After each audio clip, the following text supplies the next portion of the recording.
She's screaming, just absolutely screaming into her phone. My neighbor's killer dogs are attacking me. Help. And I'm standing there, 50 feet away, watching this Oscar-worthy performance while maybe 30 of my new neighbors watch me. But the crazy part? The really crazy part? My two killer dogs, Boone and Willow, were inside my house, probably asleep on the $2,000 sofa they've claimed as their own. How did I get here? I mean, how does anyone end up in a suburban war zone? It all started 3 months earlier. I just cashed out of my tech job, burn out, just done. I wanted space. I wanted green. I wanted to move out of the city and finally get a yard for my dogs. Boone, he's a 150-pound Leon Burger, basically a lion with a PhD in napping. And Willow, well, Willow is his sister, and she's the 140-pound potato he drags around. Gentle giants, both of them. I found this perfect spot in rural Tennessee, just outside the Nashville bubble. A little 2-acre plot in a community called Chestnut Ridge. It was zoned agricultural residential, which, to me, meant do what you want, just don't bother anyone. Man, was I wrong. My first morning, I'm out walking the dogs, steam rising off my coffee cup, feeling like I'd finally made it. This older gentleman, Arthur, is out watering his hydrangeas. We get to talking. He's nice, retired music producer, lived here 30 years. He loves the dogs, tells me about the best spots for barbecue, and then his face darkens. He leans in, lowers his voice, and says, "Listen, son, welcome to the neighborhood. But I gotta warn you, be careful of Brenda." I must have looked confused, because he just nods toward this pristine, white, 2-story monstrosity at the end of the cul-de-sac. Brenda, he says again, she's the chairwoman of the Architectural Review Committee.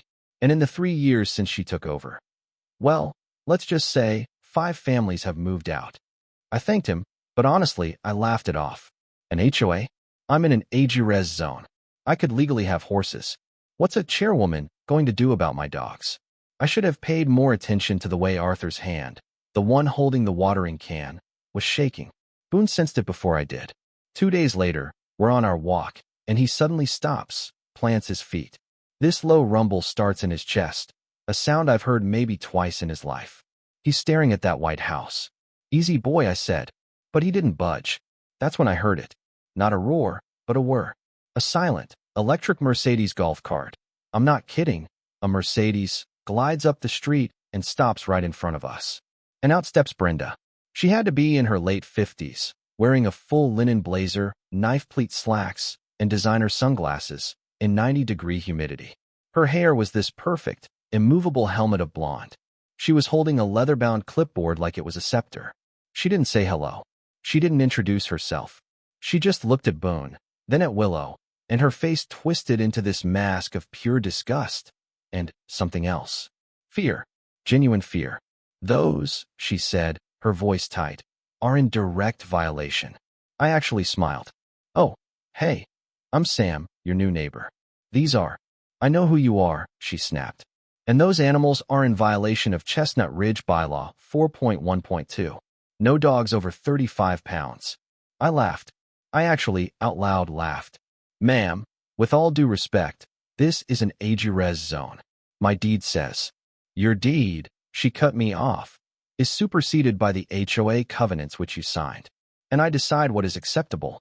Your trash cans are 6 inches too far from the curb." I looked over. My cans were exactly where the last owner told me to leave them. She pulled out her phone. Click. "That's a $200 fine. And you'll be hearing from our lawyer about the dogs. You have 72 hours to rehome them." Boone growled again, this time stepping in front of me. Brenda physically recoiled, and in that second, the fear vanished, and it was replaced by this cold, cold rage. I saw it. The switch flip.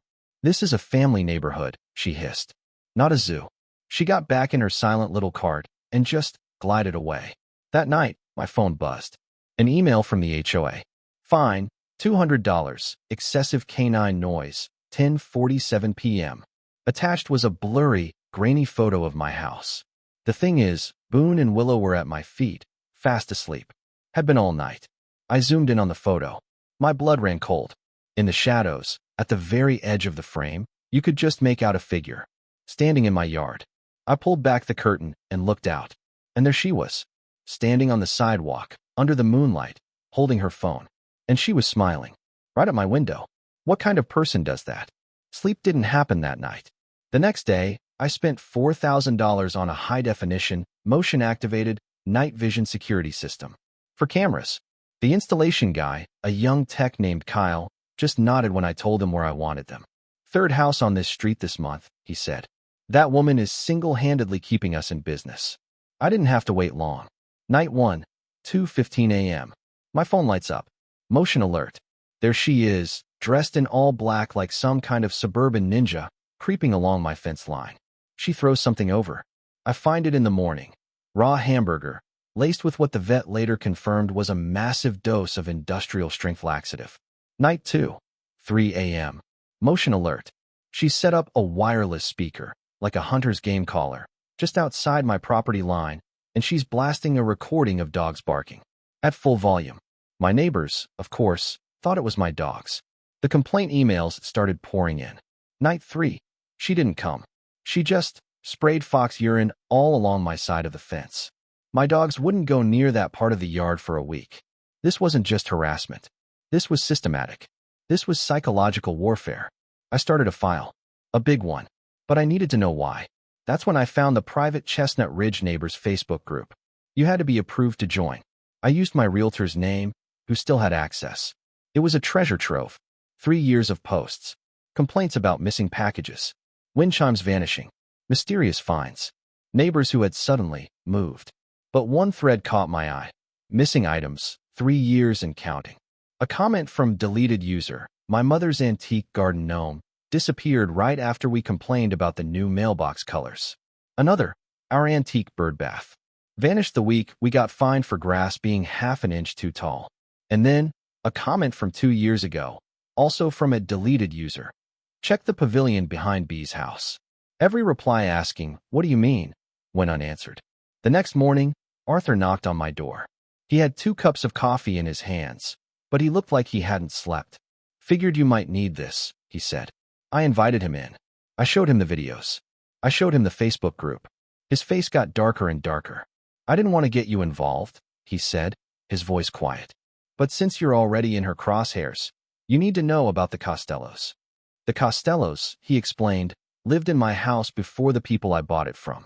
Jim Costello was a good man, a lawyer, and in 2019, he'd had enough of Brenda's antics, and he ran against her for the HOA board.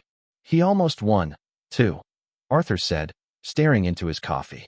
A week after the election, which she barely won, their German shepherd, Major, started getting sick.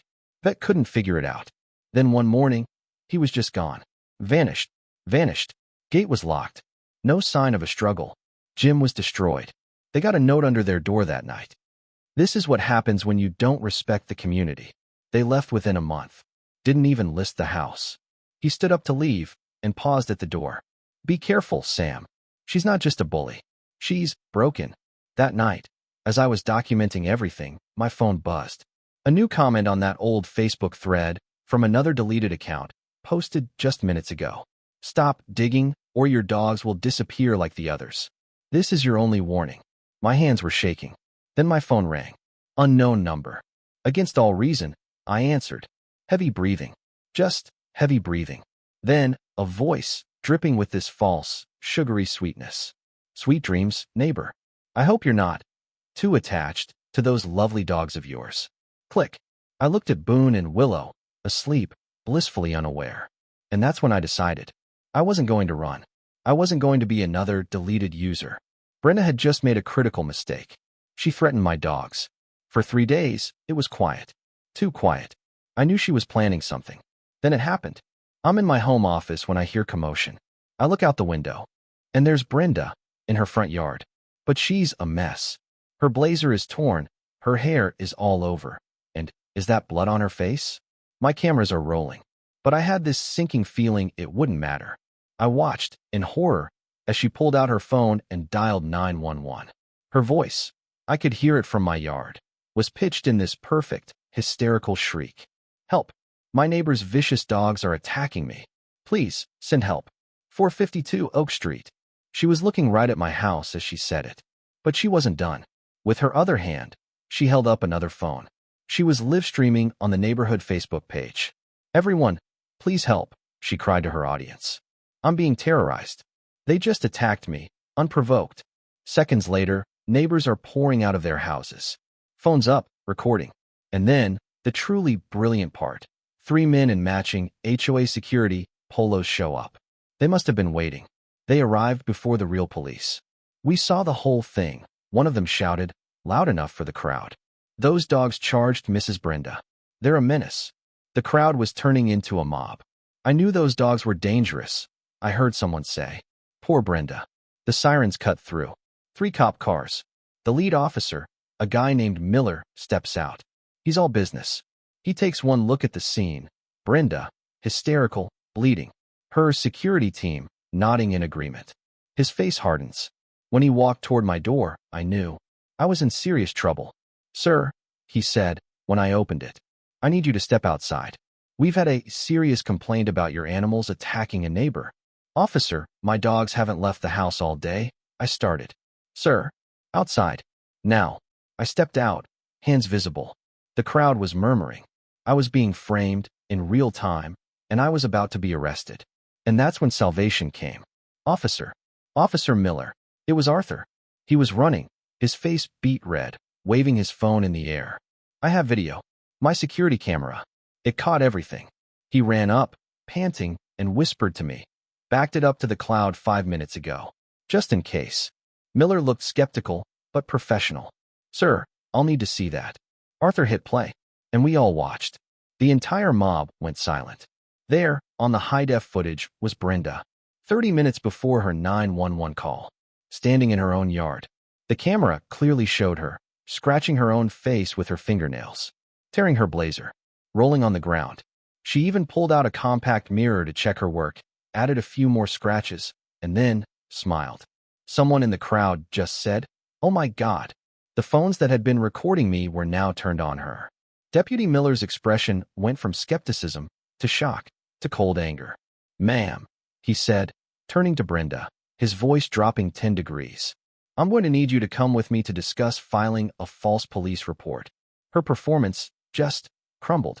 The tears stopped. The hysteria vanished. "That video is fake," she screamed. "Deep fake technology. It's a conspiracy. They're all in on it."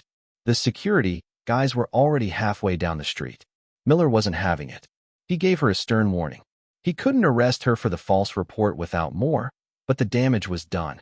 As the cops pulled away, Brenda stood in her yard, exposed. But she wasn't looking at the crowd. She was staring at Arthur. Her lips moved. I could read them clearly. "You're next." Arthur saw it too.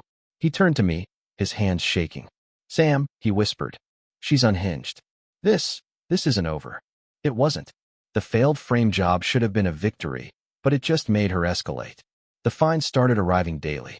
$300 for unauthorized butterfly presents. I had butterfly bushes.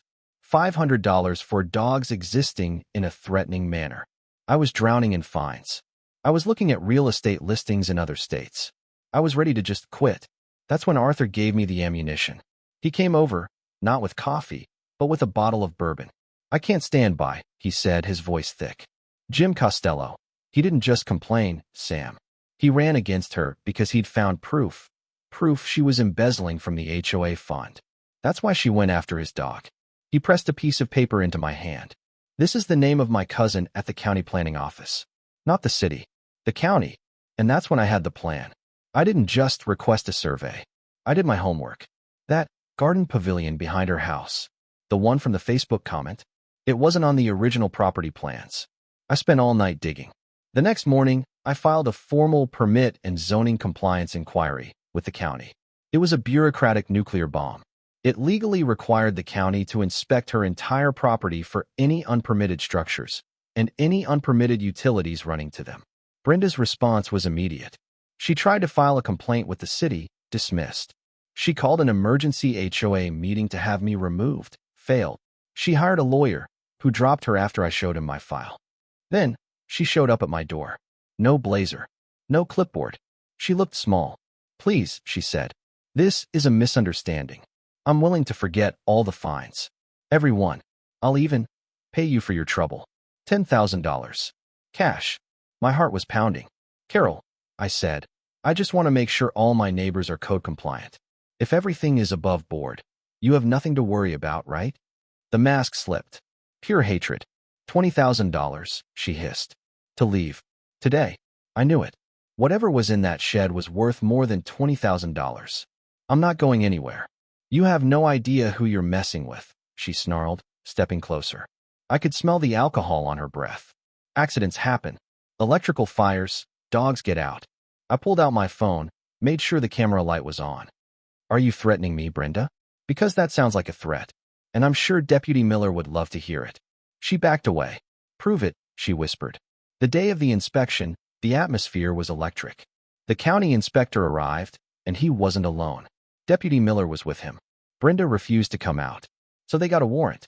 When they finally opened her shed, the inspector, this stoic county guy, just took a step back and said, "Oh, my lord."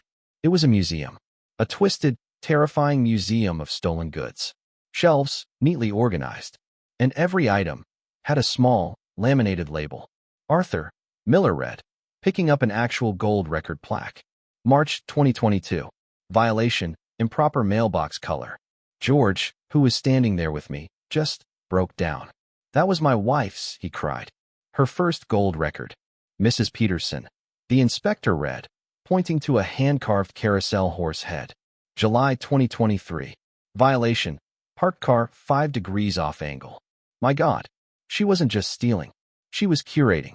Keeping trophies of her petty tyranny. But the worst part was the filing cabinet. In the back. Locked. Miller popped it open. It was files. On every resident. Photos. Daily routines. Weaknesses. Miller pulled one. Sam. My file. It was thick. New threat. High priority. Eliminate. Inside. Photos of Boone and Willow. Notes on their feeding times. And a chilling entry. Large dogs susceptible to poisoning. See Costello file for method. Miller found the Costello file. Receipts for industrial rat poison. A journal. Problem resolved. Dog disposed of in location C. Family departing within 30 days, as expected. There was a map. With coordinates. That's when Brenda, who'd been watching all this, finally snapped. You don't understand, she screamed, lunging forward. This neighborhood was chaos before me. Grass different heights. Cars parked crooked. I brought order. I protected your property values. She pointed at the shelves. These items were wasted on people who didn't appreciate them. I gave them respect. She was confessing. To all of it. The Costellos thought they could challenge me. That dog was a menace. Barking at 7 a.m. Miller didn't even blink. He just pulled out his cuffs. Brenda, you are under arrest for multiple counts of theft, animal cruelty, and we'll figure out the rest. As he led her away, she was laughing. A high, thin, terrifying sound. You'll see. You'll all see. This place will be a trailer park in 6 months. You'll be begging me to come back. That was 6 months ago. And for a while, it was perfect. We had the barbecue. We celebrated. Arthur was elected the new HOA president, and his first act was to dissolve the Architectural Review Committee entirely. The neighborhood came together. The location C on the map, it was what you think. They found Major. And 5 other pets. We thought it was over. We thought, justice is done. But here's the thing about people like Brenda. They have money. And the investigation into her embezzlement revealed she'd been skimming hundreds of thousands for years. She used that money on the best lawyer in Tennessee. 2 months ago, that lawyer got the entire shed search thrown out on a technicality. An improper signature on the county warrant. Fruit of the poisonous tree, he called it.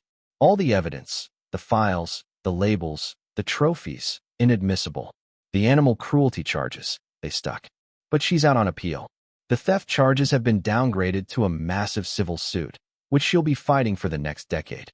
The federal case for the embezzlement, that's supposedly still ongoing, but it's tangled in paperwork. And Brenda? I was walking Boone and Willow last night, just at dusk. We passed her house. The big, white, perfect house. The lights were on. She's not allowed to leave her property, part of her bail agreement. But she can be in it. I looked up, and she was standing there. In the window. Just watching me. She wasn't smiling. She wasn't frowning. She just watched as I walked by. She slowly raised her coffee mug, as if in a toast. And then she just stayed there. The fight's not over. And I guess that's what I wanted to ask you guys. What is justice, really? Is it the arrest? Is it that one moment of gotcha? Or is it the conviction? And what do you do when the monster of your neighborhood is right back where she started, just watching you from across the street? Let me know what you think in the comments. I could really use some perspective on this one.